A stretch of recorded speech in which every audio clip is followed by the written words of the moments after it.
또 인생은 미완성. 그런 노래도 있죠. 인생은 미완성. 쓰다가 만 편지. 그리고 부르다가 멎은 노래. 그런 이제 가요도 있습니다. 그러나 인생은 뭐 나그네다, 미완성이다 이것보다도 인생은 저는 기다림이다. 이렇게 좀 얘기하고 싶습니다. 저는 지난 학기에 우리 대학 졸업반 4학년들을 주로 같이 하면서 기독교 신앙 인물들의 그들의 어떤 신앙과 사상과 삶을 같이 이렇게 또 연구하고 발표하고 이런 시간들을 가졌습니다. 저는 13명의 그 인물들을 쭉 하나 기도하나 나누면서 특별히 제 마음이 막 울리고 눈물이 막 고이고 막 울먹울먹한 적이 있었습니다. 두 사람입니다. 누군가 하면 윤동주 시인하고 그 다음에 장기료 박사입니다. 장기료 박사는 유명한 부산의 고신대 의료원, 지금의 고신대 의료원입니다. 설립하고 이렇게 피난민들을 계속 도우면서 평생 옥탑방에 거주하면서 말입니다. 북에 두고 온 아내와 많은 자녀들을 기다리고 재혼도 하지 아니하면서 그런 막 학생들이 연구하고 발표하고 막 그러는데요. 교수인 내가 속으로 진짜 많이 울었습니다. 우리 같은 윤씨 가문입니다만 윤동주 시인은요. 시인은 나이 30도 안 됐는데 민족 정말 시인 아니에요. 누구도 뭐 애들부터 뭐 할머니까지 다 좋아하는 시인인데 나이 30도 안 됐는데 후쿠오카 감옥에서 만 27살에 말입니다. 그 차가운 그곳에 갇혀가지고 그렇게 새벽이 올 때까지 해방이 되기를 봄날이 오기를 그렇게 기도하며 그렇게 이 시를 가지고 사람들에게 소망을 주고 지금은 비록 어렵지만 힘들지만 근데 이윤종 시인이 마루타 같이 생체 실험이 되어가지고 그래서 그 차가운 감옥에서 죽고 이런 것을 볼 때 해방 6개월 앞두고 조금만 더 살았으면 그랬는데 막 그런 내용들을 나눌 때에 진짜 이분들의 어떤 기다림 생각을 하면서 많이 참 은혜가 되었습니다. 여러분 만약에 우리에게 기다림이 없다면 여러분은 지금 뭘 기다리고 지금 인생을 살아가고 계십니까? 여러분 기다림이 없는 인생이라면 그 인생은 소망도 없고 이미 끝장난 인생입니다. 여러분 우리가 노년에 계신 분들도 그렇게 생각해야 됩니다. 노년이 되어지면 마음도 약해지고 눈도 좀 침침해지고 뭐 기력도 좀 떨어지고 힘도 없어지고 그러지 않습니까? 만약에 그런데 이 기다림의 소망마저 노인들에게 없다면 이 노년의 삶은 굉장히 힘들고 고달픈 인생이 될 것입니다. 오늘 우리에게는 무슨 기다림이 있죠? 주님 다시 오신다. 우리가 이 땅에서 사는 것으로 끝나는 것이 아니라 그 영원한 하나님의 나라, 믿는 자를 위해서 준비하신 천국이 보장되어 있고 여러분 그것이 우리에게 있기 때문에 믿음으로 살아가는 우리 그리스도인 여러분 이 어르신들은요 절대 뭐 우울하고 뭐 이렇게 그럴 시간이 없고 이유도 없고 그럴 수가 없는 겁니다. 같은 누가복음에 나오는 누가복음 2장에 나오는 시므온이라는 그 남자 어르신과 그 안나라고 하는 그 여성 어르신들은 정말 기다리는 사람들이에요. 하나님의 위로가 이 민족에게 있기를 기다리고 기도하고 처음 오신 우리의 구원자로 메시아로 오신 예수 그리스도 그분이 오시기를 안나라는 어르신은요 주의 전에서 혼자 살아가는 분입니다만은 기다리면서 기도하면서 그러면서 결국은 오신 예수 그리스도를 보게 되고 기뻐하고 감사하고 찬양하는 모습을 우리가 누가복음 2장에서 보게 되어집니다. 기다리는 사람들입니다. 그럼 우리는 뭘 기다리냐? 다시 오실 그 주님, 영광 중에 다시 오실 그 주님을 기다리며 오늘을 사는 사람들이 오늘 저와 여러분인 줄로 믿습니다. 우리는 이 계절을 보낼 때에 우리의 사랑과 우리의 섬김과 우리의 도움을 기다리고 있는 사람들이 우리 주변에 많이 있을 겁니다. 그분들을 생각해야 됩니다. 내가 좀 이 성탄의 계절에 마음을 좀 가난하게 하고 내 마음을 좀 비우면서 깨끗한 마음을 가지고 주변에 이 작은 사람들, 여러분 우리의 손길과 우리의 따뜻한 말 한마디, 우리의 작은 선물이라도 기다리고 있는 그 사람들을 기억하며 여러분이 12월을 연말을 보내는 아름다운 하나님의 종들이 다 되시기를 바랍니다. 자, 그렇다면 우리는 기다리는 사람들로 우리가 막연히 무턱대고 기다리고만 있으면 되는 것인가? 어떤 마음의 자세를 가지고 우리가 기다려야 될 것인가? 오늘 34절 말씀을 우리 보도록 하겠습니다. 34절입니다. 같이 한번 읽겠습니다. 시작. 너희는 스스로 조심하라. 그러하며 방탕함과 술 취함과 생활의 염려로 마음이 둔하여지고 뜻밖의 그 날이 덕과 같이 너희에게 임하리라. 너희는 스스로 조심하라. 이 말은 무슨 뜻입니까? 너희 자신을 스스로 살펴보면서 점검하면서 기다리라는 것입니다. 막연히 그냥 모든 것을 다 아무 의식도 없이 그렇게 기다리라는 것이 아니고 자신을 살피면서 기다려야 된다는 거예요.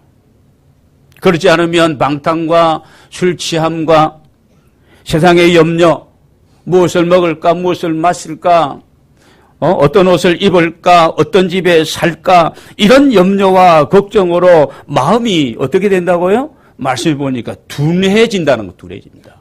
여러분, 마음이 둔해진다는 것은 감각이 무뎌진다는 것이고, 여러분, 삶의 균형이 깨어지게 되면 여기서부터 우리의 삶에는 문제가 발생하게 되는 겁니다.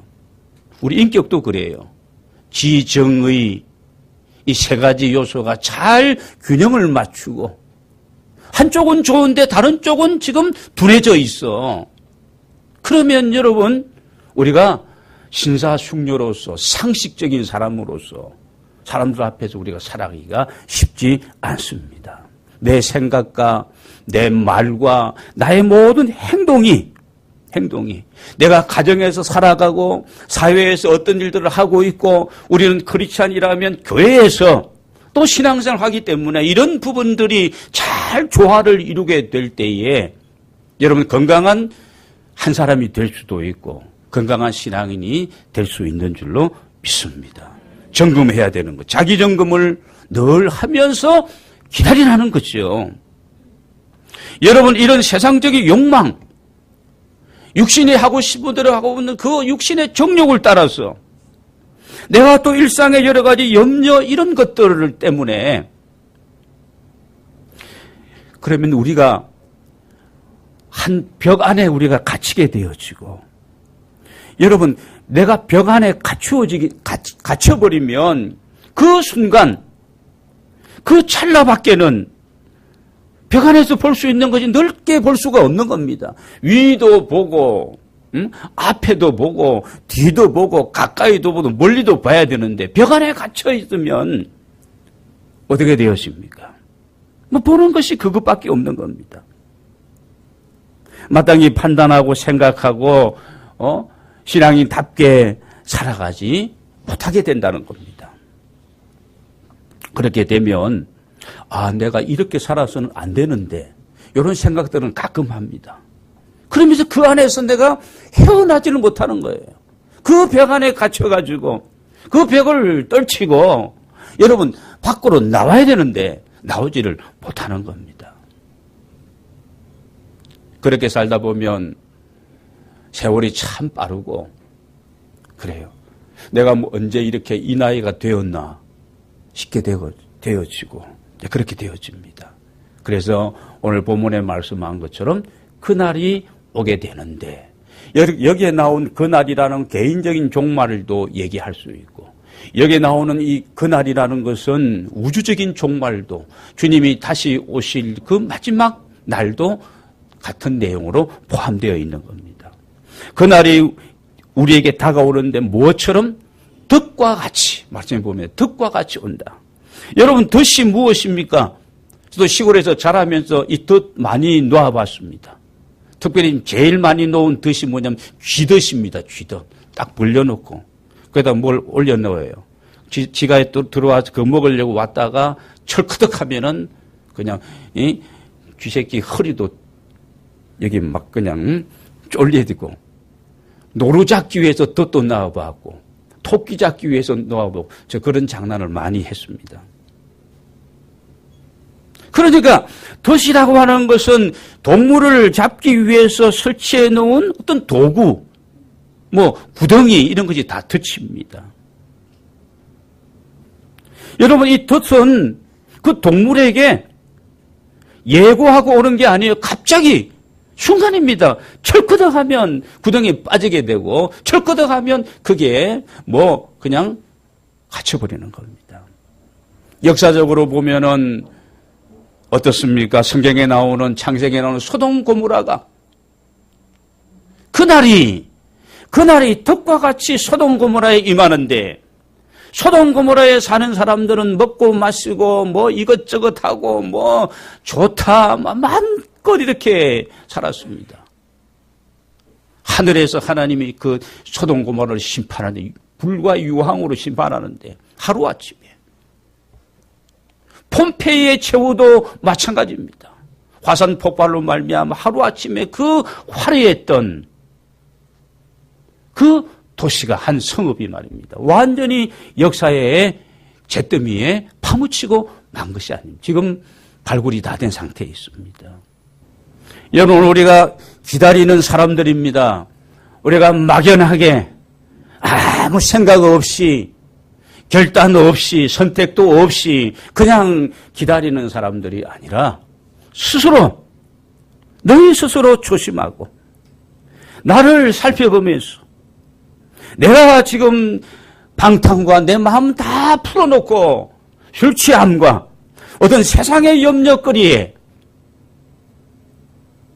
내가 지금 그런 벽에 갇혀가지고 내가 바라봐야 될 그런 어떤 영원한 세계도 바라보지 못하고 내가 어디로부터 와서 무엇을 하며 어디로 가고 내가 지금 이렇게 이 방향으로 이 목적으로 내가 이렇게 사는 것이 이게 제대로 사는 것인지 하나님이 나를 향한 기뻐하시는 그런 삶인지를 내가 모르고 살아가다 보면은 세월이 가잖아요. 50대에는 50km로 달리고 60대 60km로 70대에는 70km로 달린다 그러는데